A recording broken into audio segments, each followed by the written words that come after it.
que seria, Elano, essa coisa que o Odilo fala de política com P maiúsculo?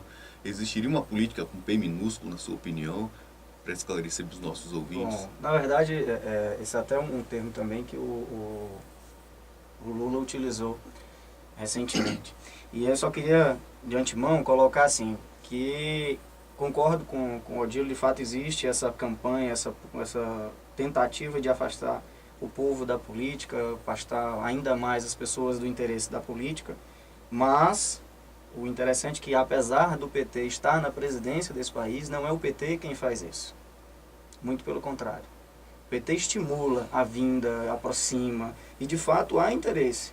E quem tem esse maior interesse são aqueles que dominam uma série de áreas do país, principalmente as áreas comerciais, econômicas, e que, para eles, Das das comunicações, comunicações principalmente, muitas vezes o governo petista incomoda. E como o governo petista tem um respaldo muito grande no voto, a melhor forma, ou a forma mais fácil, na visão deles, de derrubar este governo, que esse é o sonho deles, derrubar o governo petista, seria o esvaziamento da política. Uma vez que não ganha no voto, tenta se ganhar de outras formas, como isso já aconteceu no país. Né? Agora, voltando para o tema da política com P maiúsculo ou política com P minúsculo, eu também concordo que exista isso. E é uma maneira bem simples. A política com P maiúsculo é aquela que, de fato, é promovida para o bem social, é promovida para o bem da população. A política do P minúsculo é aquela que é promovida com ênfase no benefício pessoal, benefício próprio, de algum ou de alguns, em grupos detrimento familiares, grupos empresariais, em detrimento do povo. É bem fácil se perceber que isso ocorre, embora não seja tão fácil distinguir isso. Porque uma vez, se nós pudermos avaliar, alguém pode dizer, mas o PT é aliado de políticos que têm uma série de problemas. De fato, infelizmente, no contexto político, democrático em que nós vivemos, não há possibilidade do PT sozinho dominar o país e realizar somente o que ele bem entende. Afinal de contas, se assim o fosse, não seria também uma democracia. É necessário que haja uma série de alianças, é necessário que haja alguns acordos. E muitas vezes esses acordos não saem como o PT gostaria, mas promovem avanços.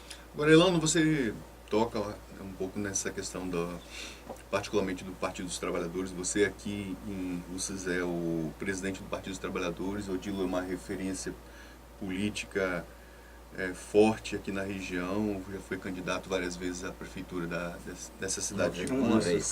Uma vez. E eu gostaria de perguntar particularmente, diante dessa tendência a desconsiderar, a negativizar o debate político no país e também na nossa região, tendo presente toda a campanha que é feita contra, de certa forma, o Partido dos Trabalhadores, aí todo o problema do caso do mensalão, né?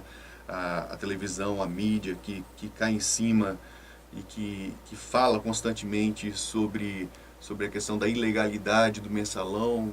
Para vocês, nesse contexto de tanto negativismo diante do Partido dos Trabalhadores, como é ser petista hoje no Brasil e aqui, particularmente na nossa região? Primeiro no Brasil, mas depois um pouco olhando para a nossa região, para a nossa cidade de Russas. Eu peço licença para responder primeiro, Elano. Fica à vontade. Eu comecei a me interessar por política e me doar para a política com torno de 15 anos de idade. 15 a 16 anos de idade, aqui eu estudava aqui no Colégio Estadual e era líder de classe, Colégio Flávio Marcílio, aqui em Russas. Depois fui para Fortaleza estudar na Escola Técnica, coincidiu com a época do fim das pressões para o fim da ditadura militar, as campanhas pela anistia, e lá me engajei nas lutas políticas. Você imagina a cabeça de uma pessoa com 15 a 16 anos tentando compreender o mundo e transformá-lo. Então, depois de mais de 30 anos de militância e de doação, porque nunca fiz política buscando qualquer ordem de interesse, ou seja, econômico ou de promoção pessoal, sempre fiz como na intenção de devolver à sociedade o muito que a sociedade me deu, a minha família, meus amigos, meus parentes, a minha cidade de Russas. Sempre fiz política no sentido de devolver o muito que recebi, uma parte do muito que recebi. Eu digo o seguinte, que eu sou de uma geração que sonhou mudar o Brasil e agora nós estamos mudando o Brasil. E nós mudamos o Brasil porque os trabalhadores criaram um partido, o Partido dos Trabalhadores, e resolveram, ao invés de ficar reclamando em mesa de bar, fazendo fuxico, ou então encarando a política como uma coisa suja, eles resolveram entrar na política e transformá-la por dentro. Essa é a grande contribuição para a história do país e da humanidade que o Partido dos Trabalhadores deu. Agora, o Partido dos Trabalhadores, ele enfrenta resistências muito grandes. Por quê? No momento que o Partido dos Trabalhadores chegou ao poder e o Lula convocou setores do empresariado para fazer a erradicação da miséria no país, todo mundo foi de acordo. O empresário diz assim, vai ter menos miséria, eu vou vender mais, eu vou lucrar mais.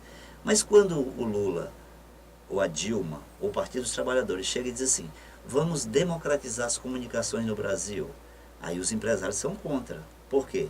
Porque no Brasil, a lista dos 10 maiores bilionários do país, que está naquela lista mundial da Forbes, que é uma revista americana, desses 10, 5 são donos de grandes meios de comunicações. Os 3 filhos do Roberto Marinho, cada um tem 17 bilhões de reais, de dólares de fortuna pessoal. O Silvio Santos tem outros bilhões, o Edir Macedo tem outros bilhões de reais. Então, o Partido dos Trabalhadores, ele continua firme nos seus princípios. É lógico que depois de 12 anos governando, ele sofre uma série de dificuldades do desgaste que governar provoca, mas o momento que a população impõe hoje é o momento de avançar. E quanto à questão do mensalão e a questão das tentativas violentas que têm prosperado contra essa ideia inspiradora do Partido dos Trabalhadores de fazer justiça à sociedade, essa é uma questão mais complexa que eu prefiro falar um pouco dela na próxima intervenção.